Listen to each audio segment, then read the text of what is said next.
yo quiero como aclararte unos conceptos que son importantísimos cuando se habla de transgénero, ¿no? Una cosa es el sexo, que es lo que uno le lo dado, y otra cosa es el género, que es lo construido, lo ambiental, ¿no? Entonces somos como una mezcla de muchos factores que nos van moldeando de acuerdo pues a la situación en que vivimos, y eso pasa en cualquier tipo de las condiciones humanas que se consideran patológicas, ¿sí? O no patológicas, en cuanto a la formación de la personalidad, el ambiente, la moda, las redes sociales, la sociedad como si nos va moldeando, y la familia de acuerdo pues a la condición o la creencia, desde lo religioso hasta las formas de crianza, van a empezar a generar estos cambios, ¿sí? Ya yendo como al punto de vista del transgénero, o el que piensa que está en el cuerpo equivocado o que se siente diferente, pues hay muchas cosas que engloban esta conducta, ¿sí? ¿Qué es lo que pasa? Básicamente es un poco muy difícil medir en este momento, decir en qué momento pasa esto, si es que pasó cuando o nació así, porque o se hizo, como es la duda que siempre tiene como la sociedad, pero en el caso los factores se ven influenciados de acuerdo a la edad y al ambiente en el que esté la persona, ¿ya?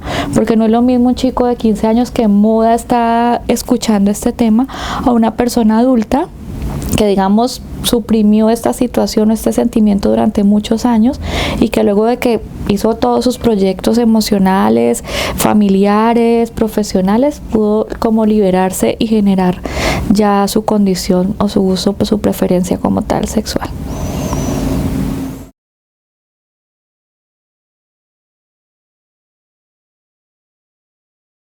Bueno, mira, nosotros como psiquiatras, digamos que tratamos patologías, somos médicos, ¿no?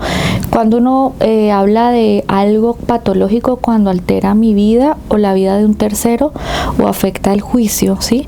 Todos en la vida tenemos diferentes emociones, la vida no es plana, yo siempre les digo a los pacientes, unos días tristes, otros días menos, pero cuando eso afecta ya la parte de mi socialización e inclusive clínicamente, por eso acuden, ¿sí? Tomar la homosexualidad o las diferentes situaciones en cuanto a la preferencia sexual como algo patológico se venía dando, y el último DSM, no sé si conocen el DSM, que es como nuestra guía como tal norteamericana, ya retiró como tal las alteraciones de este tipo como una alteración o como algo patológico, porque anteriormente era como un trastorno de personalidad, ¿sí? El homosexual, el travesti, el transgénero se consideraba como un trastorno de la personalidad, pero yo te digo que podemos tener como dos puntos.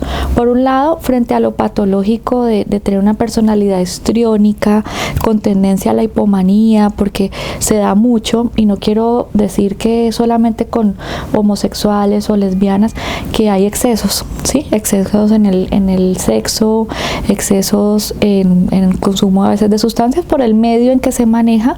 No quiero decir que el resto de la población no tenga este problema, pero en ellos ha sido como más visible, ¿sí?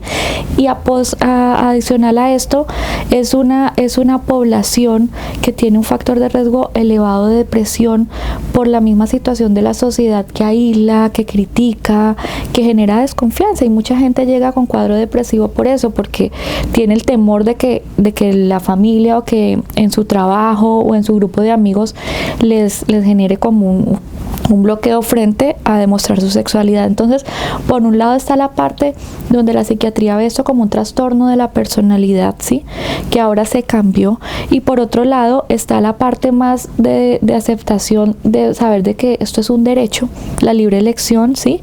Y que también, como mientras yo no le hago daño a nadie, pues yo no estaría generando un cuadro patológico, porque me desarrollo, por ejemplo, como transexual y soy feliz y conformo una familia y soy socialmente productivo, o sea, tengo mi trabajo, hice mi universidad sin ningún problema. Entonces hay como estas dos posiciones. El DSM-5 actual sacó este proceso. Anteriormente lo manejábamos como un trastorno de la personalidad, o sea que era algo patológico, ¿sí? Y hay muchos colegas que todavía siguen en ese proceso. Mi opinión, como yo les decía, era muy dada de acuerdo a las condiciones, porque yo pienso que en esta postura no podemos ser tan radicales y tenemos que también ver la contención que tenga la persona, la situación, la edad, ¿sí? El nivel de educación y la situación actual del ambiente que lo rodea. Entonces, la psiquiatría tiene dos condiciones muy, les digo, polarizadas, ¿sí? Porque si ustedes revisan DSM-4, en algún momento hay un trastorno, o sea, ya se le dice trastorno a todas las derivaciones, llámese gay, lesbianismo, bisexualidad, travesti, o sea, era un trastorno como tal, diagnosticado, algo patológico. Ahora el actual dice que no. Sí, pero eso también va a depender de pronto de la formación del profesional y de la intervención o la escuela como tal de que lo haya pues formado. Y también mucho tiene que ver el ambiente, y saben que nuestra cultura latinoamericana es conservadora, ¿sí? No es lo mismo un psiquiatra que se forma acá en Latinoamérica a uno, por ejemplo, que se forma en Europa. Eso tiene mucho que ver. Entonces, a veces también la influencia cultural hace que nosotros tengamos que adaptarnos a lo que la sociedad cree como lo normal, pero pues a mi concepto, este proceso o este desarrollo social hay que irlo viendo desde acuerdo a las características y la situación que se vive en el momento como tal.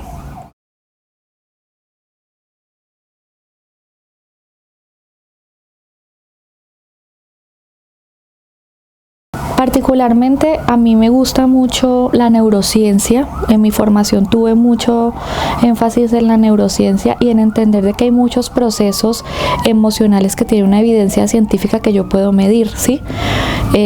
Por un lado, me gusta como ver el proceso desde ese punto y ver qué pasó en qué momento, y por otro lado está la parte tal vez espiritual o que no tiene como una explicación como tal que podamos medir, ¿sí?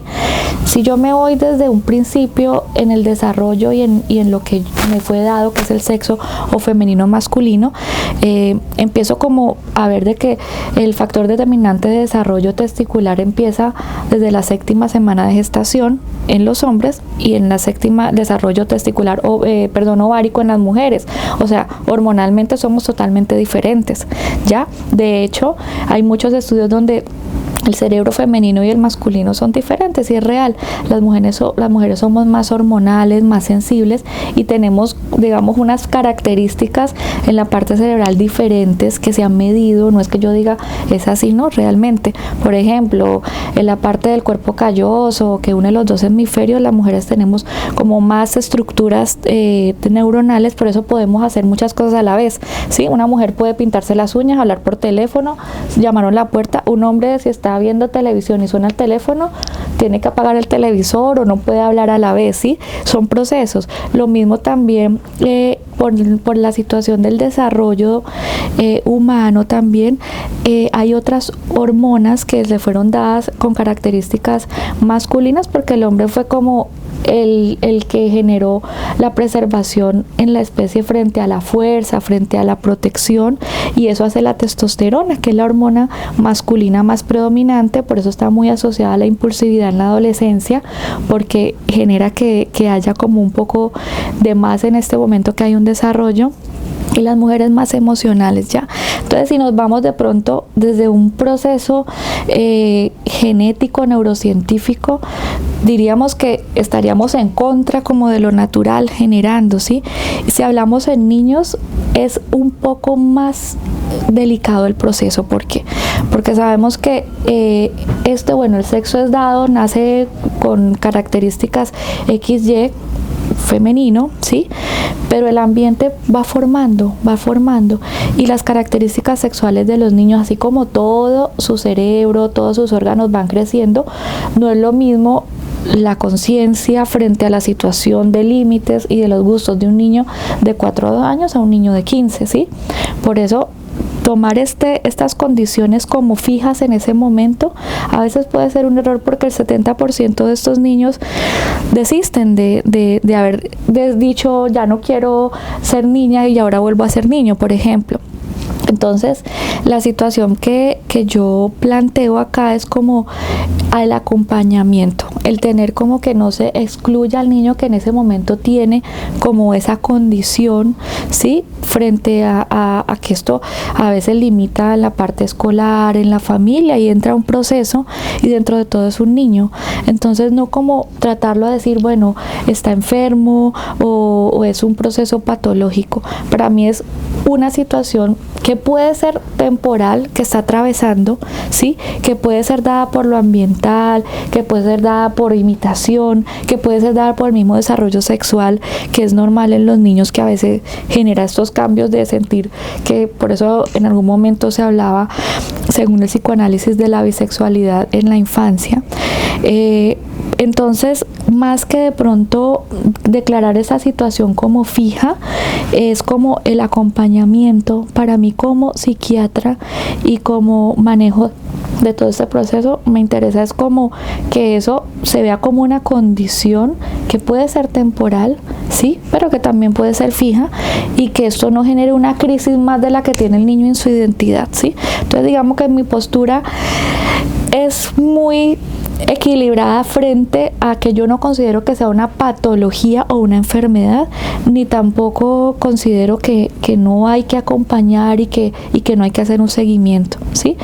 Esto se individualiza de acuerdo a la situación, porque en psiquiatría es importante saber de que todos sabemos y nos formamos de acuerdo a las enfermedades psiquiátricas, cuáles son las neuróticas, cuáles son las psicóticas, cuáles son los trastornos de personalidad. Pero cuando yo veo un paciente, no es imposible verlo de una forma direccional. Yo tengo que ver su ambiente, sus gustos, su red de apoyo familiar, su infancia, su adolescencia, sus condiciones, digamos, de recursos emocionales, de defensa que él tiene frente a la situación social y a lo que atraviesa. O sea, es imposible catalogar, como por ejemplo en el resto de la medicina, decir el manejo de la bronquitis es con este tipo de antibióticos. En psiquiatría hay que moldear, ¿sí? Hay que tener muchos factores presentes, porque la medicación es algo, pero la parte ambiental interviene muchísimo en la recuperación y en el tratamiento. Entonces, me imagino, no sé si les queda claro, o sea, mi postura es, dado que el paciente hay que individualizarlo, de acuerdo al grupo de edad, darle su contención, apoyarlo, no excluirlo como sociedad, y tener siempre en cuenta que este tipo de conductas, entre más temprano se produzcan, más es posible que sea algo transitorio.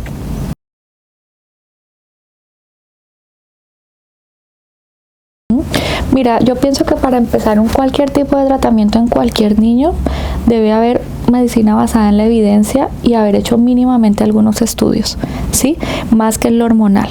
Eso es manejo ya de terapia endocrinológica, no es mi campo, pero te lo digo de pronto al criterio de mi experiencia. Cualquier medicamento que maneje o que cambie el comportamiento o el desarrollo de un niño se debe verificar, porque el metabolismo en los niños es diferente, ¿sí? Yo pienso que este tipo de tratamientos debe darse como en un proceso donde se ha hecho un seguimiento, ¿sí? Tanto psicológico como médico, porque no es que el niño diga, sí, me quiero volver niña y ya, de una empiezo el tratamiento. Para eso hay un protocolo donde se hace un seguimiento en su familia, donde se hace un psicodiagnóstico, ¿sí? Que es a través de varios test y de una evaluación, y esto es un manejo multidisciplinario donde interviene un endocrinólogo, donde interviene un pediatra, donde interviene un psicólogo, y donde miran también si el niño está en capacidad de recibir un tratamiento hormonal, ¿sí? Y yo pienso que si en el momento se ha hecho porque realmente hay una situación que pueda corporalmente, físicamente y hormonalmente ser aceptada por su cuerpo, ¿sí? Eso en la parte, digamos, clínica. En la parte emocional hay siempre una situación de duda frente a que esto vaya a ser una conducta que se va a producir, o sea, va a ser fija o transitoria. Y eso pasa con muchas situaciones o comportamientos en los niños. Entonces yo pienso que más que decir estoy a favor o no, pienso que si el profesional empieza un tratamiento, el niño ha tenido que pasar por muchos, digamos, por muchos filtros para llegar a esto, ¿sí? Porque esto también genera cambios a nivel de todos los sistemas cardiovascular, a nivel del sistema inclusive del desarrollo como tal, ¿sí? Entonces el tratamiento hormonal en los niños, en el caso de que se dé, a mi criterio debe tener una evidencia altísima, ¿sí? Y haber pasado por muchos filtros para poder hacerlo, ¿sí? Porque es lo mismo ante cualquier situación o cualquier trastorno, te lo traslado a mi especialidad. Antes de yo dar un diagnóstico de autismo, antes de dar un diagnóstico de una depresión infantil, yo tengo que evaluar y agotar, o sea, los recursos, mirar su desempeño escolar, familiar, cómo fue el embarazo de la mamá, cómo fueron los primeros años, si es hacer el concepto con el neurólogo, hacer algunos test y hacer como un proceso. Entonces pienso que los niños que llegan a esta terapia no serán muchos, sí, porque es algo que todavía en nuestra sociedad se está implementando, pero si llega, seguro que llegará debido a múltiples estudios. Ya el proceso de que esto sea reversible, como en la mayoría de los casos, es un riesgo que se asume, pero que se asume de acuerdo a muchas situaciones que ya de pronto se tuvieron claras, de la plena conciencia de esa situación frente a los padres, frente a la familia y frente al grupo de profesionales.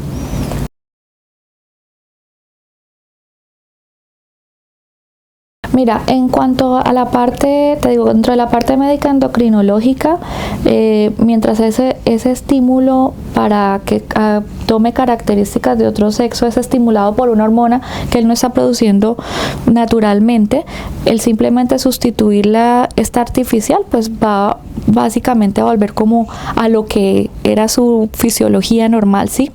En la parte emocional hay secuelas que ahora realmente no hay un estudio grande que se pueda medir, pero que es evidente, va a haber un duelo.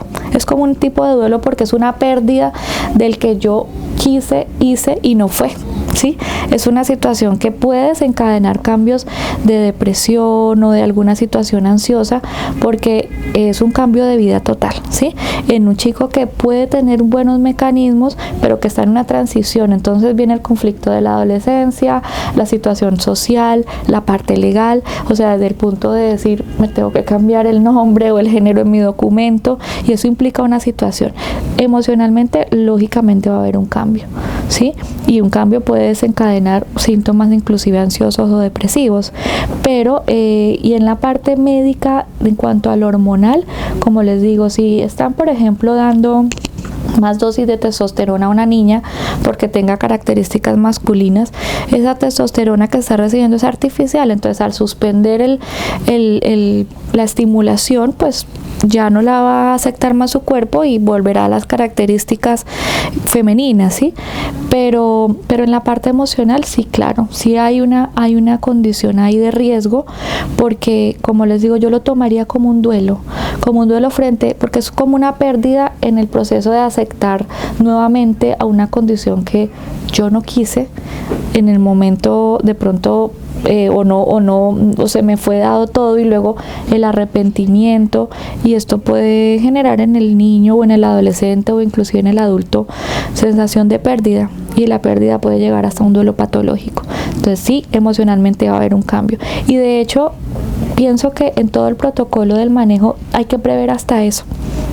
Sí, es como cualquier procedimiento en la vida de cambiarse de país, cambiar de casa, o sea, desde lo más simple hasta ahora, imagínense un cambio de género en todo el sentido de la palabra y luego regresar, es complejo. Sí hay unas secuelas que pueden tratarse, pero que hay que prever desde el momento en que yo empiezo un tratamiento o en que una familia y el equipo interdisciplinario decide hacer el proceso con el menor, saber que si esto llega a pasar, qué dispositivo puede acogerlo, ¿sí? ¿Cómo se va a tratar? Que eso a veces nos hace falta en nuestro sistema, porque manejamos el proceso en la moda de que bien, todo va a estar bien, y luego cuando esto de pronto cambie de rumbo, ¿cómo se va a manejar? Entonces, en lo clínico, hormonal, puede haber ser más reversible. En lo emocional, es mucho más el riesgo de que pueda sufrir alguna situación emocional.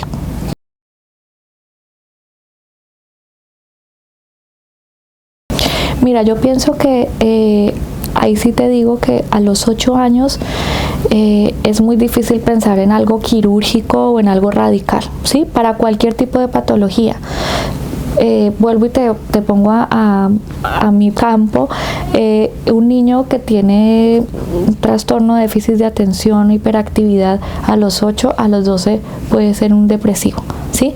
Porque las patologías o las alteraciones o el comportamiento en los primeros años de vida es totalmente variable porque el cerebro está en crecimiento y todo esto va cambiando. Entonces, dar un diagnóstico para que se empiece un proceso en ese momento, o sea 8, 5, 7 años o antes de la adolescencia, es complejo. Es muy complejo porque la variación hasta por el estímulo hormonal, uno puede ver inclusive niñas que posterior a la menstruación empiezan a tener cambios emocionales de haber sido supremamente impulsiva, extrovertida en su niñez y llega a la adolescencia y hay como una situación de cambio emocional. Entonces es un poco, me parece a mí complejo en ese momento o antes de la adolescencia empezar a hacer un diagnóstico tan radical en apoyar, decir, una cirugía o algo, sabiendo que hay todavía como mucho para que pueda variar. Lógicamente, o sea, si hay características constantes y hay una situación muy visible de que el niño empieza a tener estas condiciones, o sea, es como proveerle los espacios no tan severamente radicales en pensar en una cirugía o no, sino que se pueda hacer el acompañamiento sin juzgar, que no se vulneren en ningún momento sus derechos y que hagan todo el proceso, digamos, con su familia, con el colegio, con la sociedad que lo rodea, para apoyarlo, para que el niño se libere y, digamos, se exprese. Pero ya llegar a un tratamiento de cambio de género en esas edades me parece un poco delicado. Que se puede hacer, sí, pero por ejemplo en el concepto que yo tengo sería muy difícil decir en ese momento con un diagnóstico definitivo, porque las patologías de la infancia varían totalmente. Por eso hay pediatras y hay médicos internistas, o sea, por eso las edades de la vida tienen unas especialidades en especial, porque son diferentes. No es lo mismo un niño de 8 años, como les digo, con un trastorno de comportamiento que un adolescente. Entonces, me parece una posición radical dar un diagnóstico fijo con un tratamiento radical. Pienso que se puede dar un diagnóstico, sí, pero en pensar ya en cirugía o en tratamiento hormonal habría que esperar un tiempo que ya el menor empiece a vivir esa situación, a ver cómo la toma, cómo se siente, y de acuerdo si se sostiene y se mantiene y sea algo ya que se pueda mantener en el tiempo, pensar ya en un tratamiento como tal.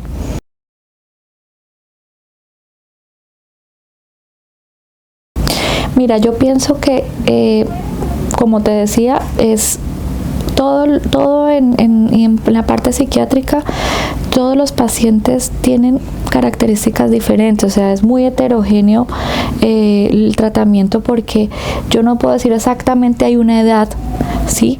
Porque el niño, si nos vamos, el cerebro casi hasta los 25, 29 años está en desarrollo, ¿ya? De ahí es que yo siempre les digo a las mamás, los primeros 5 años de vida son vitales en la alimentación, en el sueño y en la estimulación, porque eso marca mucho la primera infancia. Y bueno, digamos que ahí el proceso posterior a la adolescencia podría ser un poco más fijo, ¿sí?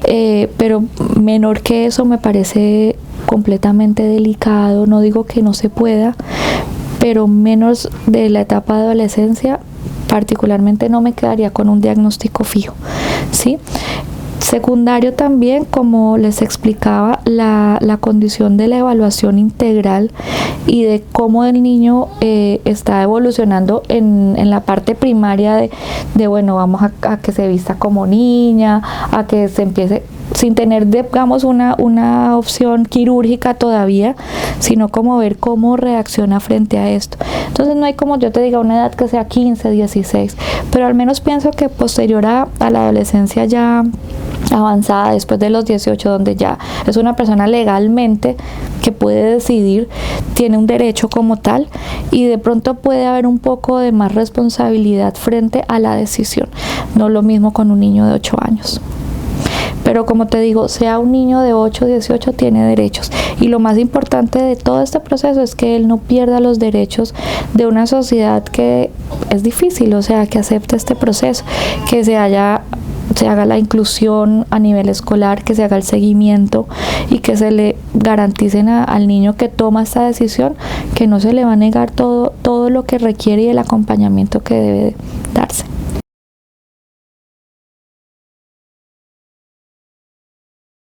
Mira, lo que yo pienso que el niño, a ver, el género, que es lo que nosotros construimos, ¿sí? Y que nos han enseñado los rosados de niña y los azules de niño, influye mucho, ¿sí? En que uno desde niño como que le enseñan estas son cosas. Yo lo que pienso es que no se cohíban las situaciones o las preferencias del niño en su momento, ¿sí? No que es que él quiere ser niña, pero quiere seguir con su cortina de carritos, entonces no pongámosle rosada porque va a ser niña, no. Lo que yo recomiendo en ese momento es la observación bajo el estímulo del niño voluntario, sin presiones, porque eso va a generar mucha más confusión en determinar el tipo de preferencia como tal, porque digo, bueno, si el niño empieza a querer decir yo soy niña, quiero ser niña, quiero jugar con pero que lo haga de forma por él, ¿sí? No porque entonces la familia va a hacer el cambio inmediato. Yo lo que siempre recomiendo, inclusive después de también hacer una valoración psicodiagnóstica para ver si esto es algo que se está estimulando, porque pasa mucho, o es algo que el niño de por sí empieza como a manifestarlo. Entonces desde ese punto siempre como la situación de que ellos lo expresen sin tener como la presión o la estimulación externa es lo que más les recomiendo a los padres. O sea, no hacer como el cambio porque sí, entonces el niño se sienta, porque eso puede, por lo mismo, nos puede estar dando muchos más datos frente a la situación, de decir realmente el niño sí quiere o de realmente es algo como que está estimulado más por el ambiente, porque pasa mucho que a veces los niños conviven con más niñas, entonces están haciendo como la parte del aprendizaje por esponja que llamamos nosotros, que absorben, ¿sí? Algunas conductas. Por eso pasa mucho con los niños que inclusive nacen en un hogar y son adoptados, a veces adquieren características de los padres en el caminar o en los gestos, y uno dice, pero se parecen y no son sus hijos biológicos. Es porque eso, o sea, nos vamos moldeando.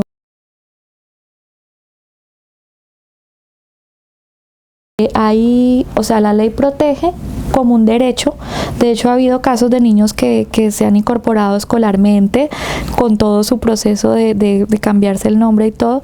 Y lo que más protege o lo que más incentiva en la parte legal es que no se interrumpan los derechos mínimos, ¿sí?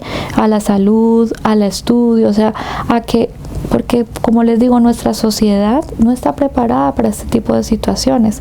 Si es difícil aceptar a una persona adulta a veces la homosexualidad o el lesbianismo, porque genera cambios, genera o rechazo por la sociedad. Imaginen en un niño frente a un espacio, entonces el apoderado va también a decir no, porque mi hijo se va a volver así, o el colegio si tiene una doctrina religiosa especial, ¿sí?